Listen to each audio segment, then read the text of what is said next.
चांदोली आणि कोयना धरण क्षेत्रात अतिवृष्टी तर जिल्ह्यात पावसाची संततधार सुरूच राहिली आहे। दोन्ही धरणातून विसर्ग कायम राहिला आहे, त्यामुळे कृष्णा आणि वारणा नदीच्या पाणी पातळीत वाढ झाली आहे। दोन्ही धरणातून विसर्ग सुरू असल्याने कृष्णेची पाणी पातळी 2.5 फुटांनी वाढली असून सायंकाळी सांगलीतील आयर्विन पुलाची पाणी पातळी 40 फूट 3 इंच इतकी इशारा पातळीवर स्थिर राहिली आहे। मात्र संततधार पावसामुळे पुराचा धोका कायम असल्याने सांगलीतील 2166 नागरिकांचं स्थलांतर करण्यात आले। दरम्यान कोयना धरणामध्ये पावसाची अतिवृष्टी सुरूच असल्याने उद्या सकाळी 10,000 क्युसेकने पाण्याचा विसर्ग वाढवून 50,000 क्युसेक करण्यात येणार असल्याने पुन्हा महापुराची धास्ती लागली आहे। धरण पाणलोट क्षेत्रात अतिवृष्टीनंतर जिल्ह्यातील पावसाचा जोर वाढला। पुन्हा पाऊस आणि धरणातून विसर्ग सुरू असल्याने कृष्णा आणि वारणा नदीच्या पाणी पातळीत वाढ होतीये। दिवसभरात कृष्णा आणि वारणा नदीच्या पाणी पातळीत 2.5 फुटांनी वाढ झाली आहे। कृष्णा नदीची पाणी पातळी सायंकाळी स्थिर राहिली आहे। सांगलीतील आयर्विन पुलाच्या पाणी पातळीने 40 फुटाची इशारा पातळी ओलांडल्यानंतर संध्याकाळी 40 फूट 3 इंच फुटावरून कमी होतीये।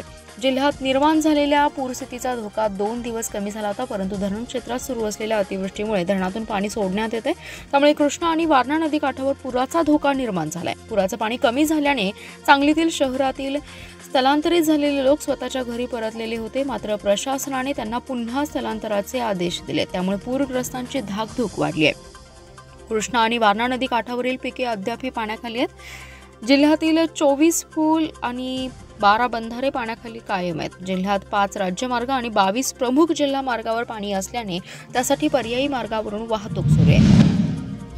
सांगलीत कृष्णा नदीची पाणी पातळी पुन्हा वाढल्याने नदीकाठच्या परिसरातील घरी परतलेल्या नागरिकांनी पुन्हा स्थलांतर केले। आजपर्यंत पूरग्रस्त भागातील तब्बल 2000 नागरिकांनी स्थलांतर केलं असून यातील 133 जणांनी महापालिकेच्या निवारा केंद्रात आसरा घेतलाय।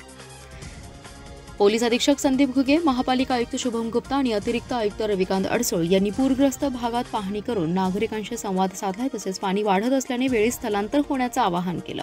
सांगलीत कृष्णा नदीच्या पाणी पातळीत घट झाली होती। इशारा पातळी ओलांडून पुराचं पाणी 40 फूट 5 इंचावर गेलं होतं, मात्र यानंतर पाणी पातळी कमी होऊन ती 37 फुटांवर आली, त्यामुळे नदीकाठच्या काही स्थलांतरित पूरग्रस्तांनी पुन्हा घर वापसी केली होती। सांगलीत पुराची पाणी पातळी स्थिर असतानाच दुपारपासून रेड अलर्ट मिळाला। कोयनेतून 10,000 क्युसेक विसर्ग जादा सोडण्यात आला होता। धरण क्षेत्रात पावसाचा जोर वाढल्याने सांगलीत पुन्हा नदीची पाणी पातळी वाढू लागली। गुरुवारी रात्री आयर्विन पुलाजवळ इशारा पातळी ओलांडत पाणी 40 फुटांवर गेलं। दुपारपर्यंत पाणी पातळी 40 फूट 6 इंच झाली। दुपारनंतर पात्र उतरू लागलं। संध्याकाळी पाणी पातळी 40 फूट 4 इंच होती। सांगलीतील Suryavanshi plot, Inamdar plot, Arwade plot, Patwardhan park, Govardhan plot, Sainath Nagar, Magarmach colony, Karnal road, Jagdam colony, Pant line, Kakanagar, Dattanagar, Shivshambho Chowk, Jamwadi, Hindavi Swarajya colony या पूरग्रस्त भागातील 2166 नागरिकांनी स्थलांतर केले। यातील 133 जणांनी महापालिकेच्या निवारा केंद्रात आसरा घेतलाय। केवळ 1.5 दिवसाच्या शाळेत शिकलेले परंतु आपल्या अलौकिक प्रतिभेने सरस्वतीची सेवा करणारे साहित्यरत्न लोकशाहीर अण्णाभाऊ साठेंची साहित्य हे केवळ महाराष्ट्रालाच नाही तर जगाला प्रेरणादायी आहे, असं प्रतिपादन पालकमंत्री सुरेश खाडे यांनी केलंय। साहित्यरत्न लोकशाहीर अण्णाभाऊ साठेंच्या मूळ गावी वाटेगाव येथे 104व्या जयंतीनिमित्त त्यांच्या अर्धपुतळ्याला अभिवादन केल्यानंतर मुख्य कार्यक्रमात ते बोलत होते। यावेळी व्यासपीठावर आमदार सदाभाऊ खोत, आमदार सुमनताई पाटील, जिल्हा परिषद मुख्य कार्यकारी अधिकारी तृप्ती धोडमिसे, भारतरत्न डॉ. बाबासाहेब आंबेडकरांचे पंतू राजरत्न आंबेडकर, वाटेगावच्या सरपंच नंदा चौगुले, उपसरपंच सोनाली पाटील, अण्णाभाऊ साठे यांच्या स्नुषा श्रीमती सावित्रीबाई साठे तसेच नातू सचिन साठे उपस्थित होते। ते पुढे म्हणाले की अण्णाभाऊ साठे यांनी आपली लेखणी ही समाजातील उपेक्षित वंचितांच्या तसेच कामगारांच्या प्रश्नांसाठी वापरली। त्यांनी संपूर्ण जगाला समतेचा विचार दिला। तसेच वाटेगावच्या विकासासंदर्भात आपण लवकरच मुख्यमंत्री उपमुख्यमंत्री यांना भेटणार असल्याचं सांगितलं। साहित्यरत्न लोकशाहीर अण्णाभाऊ साठे यांच्या नावाने वाटेगाव येथे आदर्श शैक्षणिक संकुल उभा राहावे यासाठी प्रयत्न करणार असल्याचे आमदार सदाभाऊ खोत यांनी सांगितले। यावेळी पालकमंत्र्यांच्या हस्ते बार्टीतर्फे उभारण्यात आलेल्या ग्रंथालयाचं फीत कापून उद्घाटन केलं। याप्रसंगी इस्लामपूरचे माजी नगराध्यक्ष निशिकांत भोसले पाटील, सम्राट महाडिक सत्यजित देशमुख, श्रीमती नंदिनी आवाडे, समाज कल्याण सहाय्यक आयुक्त जयंत चाचरकर यांच्यासह अण्णाभाऊ साठे यांना अभिवादन करण्यासाठी राज्यभरातून आलेले नागरिक मोठ्या संख्येने उपस्थित होते। कोल्हापूर परिक्षेत्रातील बहुतांश नद्यांना पूर आलाय। नागरिकांनी घाबरून जाऊ नये, पूरस्थिती नियंत्रणात आहे। प्रशासकीय यंत्रणासह पोलीस प्रशासनही तुमच्या सोबत आहे। अफवांवर विश्वास न ठेवता सहकार्य करा, अशा शब्दात विशेष पोलीस महानिरीक्षक सुनील फुलारी यांनी पूरग्रस्तांना आधार दिलाय। सांगलीतील आयर्विन पूल, मगरमच कॉलनी, वसंतदादा स्मारक परिसरातील पूरस्थितीची महानिरीक्षक फुलारी यांनी आढावा घेतलाय। मगरमच्छ कॉलनीतील नागरिकांनी त्यांनी संवाद साधत या स्थितीची माहिती घेतली। यावेळी पोलीस अधीक्षक संदीप घुगे, अपर अधीक्षक ऋतू खोकर, उपाधीक्षक अण्णासाहेब जाधव, पोलीस निरीक्षक संजय मोरे, मुकुंद कुलकर्णी उपस्थित होते। NDRFच्या जवानांकडूनही फुलारी यांनी माहिती घेतली। यावेळी बोलताना सुनील फुलारी म्हणाले की कोल्हापूर परिक्षेत्रात पाऊस मोठ्या प्रमाणात झालाय, अनेक नद्यांना पूर आलाय। NDRF, लष्करासह जिल्हा प्रशासन, महापालिका आणि पोलीस यंत्रणा पूरग्रस्तांच्या सुरक्षिततेसाठी काम करत आहेत। नागरिकांनी यंत्रणांना सहकार्य करावे। सध्या पूरस्थिती नियंत्रणात असून पुराशी मुकाबला करण्यास पोलीस सक्षम आहेत। नागरिकांनी कोणत्याही अफवांना बळी पडू नये। तरुणांनी सेल्फीच्या नादात स्वतःचा जीव धोक्यात घालू नये। पोलिसांच्या निर्देशांचं पालन करावं। पूरग्रस्त नागरिकांनीही घरी परतण्याची घाई करू नये। पावसाचा अंदाज घ्यावा असं आवाहन त्यांनी केलंय। आगामी विधानसभा निवडणुकीसाठी शिवसेना जिल्ह्याच्या 8ही विधानसभा मतदारसंघात तयारी करत आहेत। या मतदारसंघाचा अहवाल तयार केला असून पक्षप्रमुख उद्धव ठाकरे यांच्याकडे तो देण्यात येणार आहे। मिरज, सांगली आणि खानापूर, आटपाडी या 3 विधानसभा मतदारसंघावर शिवसेनेचा दावा असल्याची माहिती शिवसेना उद्धव ठाकरे गटाचे जिल्हा प्रमुख संजय विभुते यांनी दिली आहे। जिल्हा प्रमुख विभुते म्हणाले, जिल्ह्याच्या 8 पैकी 5 विधानसभा मतदारसंघात आमच्या मित्रपक्षांचे आमदार आहेत। उर्वरित सांगली, मिरज आणि खानापूर, आटपाडी विधानसभा मतदारसंघावर शिवसेना आपला दावा सांगत आहे। मात्र लोकसभा निवडणुकीवेळी आम्ही शांत बसलो होतो। मात्र राज्यात महाविकास आघाडीतील वरिष्ठ पातळीवरून जागा वाटपाचा एकदा निर्णय झाला की त्यानंतर आम्ही शांत बसणार नाही। राज्य पातळीवर जो निर्णय होईल तो आम्हाला मान्य असेल। एकदा निर्णय झाल्यानंतर पुन्हा दगाबाजी केला तर सर्व हिशोब चुकता करू असा इशाराही विभुते यांनी याप्रसंगी दिलाय। दरम्यान सांगली विधानसभा मतदारसंघात शिवसेनेचे माजी जिल्हा प्रमुख बजरंग पाटील आणि दिगंबर जाधव ही निवडणूक लढण्यास इच्छुक आहेत। बजरंग पाटील यांनी यापूर्वी मिरज विधानसभा निवडणूक लढवली आहे। त्यांचा त्यावेळी निसटता पराभव झाला होता। मिरजेतून सिद्धार्थ जाधव तर खानापूरमधून स्वतः जिल्हा प्रमुख संजय विभुते, चंद्रहार पाटील इच्छुक आहेत। जिल्हा बँकेवर संचालक पदाच्या रिक्त असलेल्या जागेवर शिवसेनेचा स्वीकृत संचालक घ्या अशी मागणी संजय विभुते यांनी केली आहे। अन्यथा शिवसेनेचा फक्त वापर करून देणार नसल्याचा इशारा, निवडणुकीत वेगळा विचार करू असा इशाराही जिल्हा प्रमुख संजय विभुते यांनी दिलाय। बीडमध्ये पंकजा मुंडे यांच्यासोबत जे घडले त्याची पुनरावृत्ती पुन्हा होणार नाही याची पूर्ण दक्षता ओबीसी समाजाने घेतली आहे। मनोज जरांगे जे म्हणतात ते कधीच होणार नाही। राज्यातील सर्व ओबीसी आता पेटून उठले, ते आता स्वबळावर विधानसभा निवडणूक लढवणार असल्याची माहिती ओबीसी समाजाचे नेते प्रकाश शेंडगे यांनी दिली आहे। जागे झालेल्या ओबीसी समाजाने आपल्या मागण्यांचा एल्गार पुकारण्यासाठी 11 ऑगस्ट रोजी सांगलीतील तरुण भारत स्टेडियमवर ओबीसी मेळाव्याचं आयोजन केले।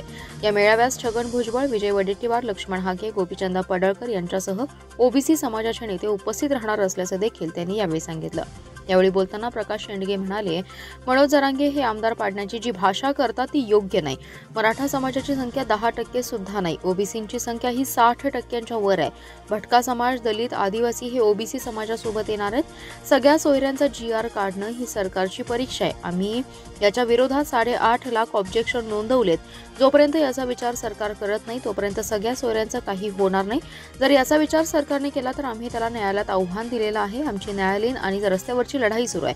जरांगे म्हणतात 50 आमदार आणणार, 288 पाडणार। आम्ही त्याची सुद्धा तयारी केली आहे। जेवढी ओबीसींची संख्या आहे ती पाहता येणारी निवडणूक ओबीसी विरुद्ध मराठा अशीच होणार आहे। बीडमध्ये पंकजा मुंडे यांच्यासोबत जे घडलं त्याची पुनरावृत्ती आम्ही होऊ देणार नाही। आम्ही पूर्ण तयारी केली आहे। ओबीसी समाजाचे 160 आमदार तुम्हाला विधानसभेत गेलेले दिसतील। जेवढे रात्री बेरात्री सरकारने GR काढलेत हे सगळे GR आम्ही पहिल्या कॅबिनेटमध्ये रद्द करणार। आम्ही अस्तित्वाची लढाई यापुढे लढणार असं त्यांनी यावेळी सांगितलंय।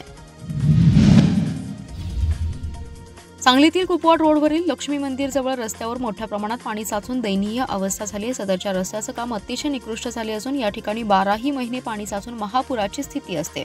त्यामुळे या मार्गावर अनेक अपघात झाले। सार्वजनिक बांधकाम विभागाने तातडीने हा रस्ता चांगला करावा, पाण्याचा निचरा करावा या मागणीसाठी रास्ता रोको आंदोलन करण्यात आलं। या आंदोलनात मोठ्या प्रमाणात परिसरातील ज्येष्ठ नागरिक सहभागी होते। सांगलीतील विश्रामबाग ते लक्ष्मी मंदिरकडे जाणाऱ्या मार्गावर नेहमीच पाणी साचलेलं असतं। या पाण्यामुळे परिसरात दुर्गंधी पसरली असून रस्त्यांची दयनीय अवस्था झाली आहे। गेल्या महिन्यापासून सदरचा रस्ता चांगला व्हावा यासाठी आम्ही बांधकाम विभाग, महापालिका याकडे पाठपुरावा केला, मात्र त्याकडे दुर्लक्ष करण्यात आले। परिसरातील नागरिकांनी आंदोलनाचा इशारा दिल्यानंतर संबंधित प्रशासन जागं झालं आणि त्या ठिकाणी फक्त मुरुम टाकून मलमपट्टी करण्याचं काम केलं। तात्पुरती डागडुजी नको, एक वेळ सांगलीचा महापूर ओसरेल मात्र या मार्गावरील पाणी ओसरणार नाही। प्रशासनातील अधिकारी केवळ टक्केवारीची मुरुम टाकण्याचा घाट घालतात, त्यामुळे या ठिकाणी कायमस्वरूपी रस्त्याच्या दोन्ही बाजूला ड्रेनेजची व्यवस्था करावी, रस्ता चांगल्या दर्जाचा करावा अशी मागणी करत संतप्त नागरिकांनी आज सकाळी रास्ता रोको आंदोलन केलं. येत्या 4 दिवसात यावर कार्यवाही करून काम सुरू केलं नाही तर प्रशासनाविरोधात मोठं आंदोलन छेडण्याचा इशारा यावेळी देण्यात आला आहे. कर्नाटक आणि राज्य सरकारच्या समन्वयाअभावी सांगली आणि कोल्हापूर या 2 जिल्ह्यांना पुराचा फटका बसत आहे. त्यामुळे पाटबंधारे विभाग, मुख्यमंत्री आणि लोकप्रतिनिधींनी कर्नाटक सरकारशी समन्वय साधून तातडीने अलमट्टी धरणातून विसर्ग वाढवावा, पुराबाबत कायमस्वरूपी तोडगा काढावा या मागणीसाठी आज कृष्णा महापूर नियंत्रण नागरी कृती समितीच्या वतीने सांगलीतील टिळक चौक येथे मानवी साखळी आंदोलन केलं. सांगलीला भेडसावणारा महापूर संपला पाहिजे, महापूर आलाच नाही पाहिजे यासाठी आम्ही वेळोवेळी प्रशासनाला निवेदन देऊन बैठका झाल्या, मात्र सरकार आणि प्रशासनाकडून कोणत्याही हालचाली झाल्या नाहीत. शासनाकडे सर्व उपाययोजना असताना शासन हतबल.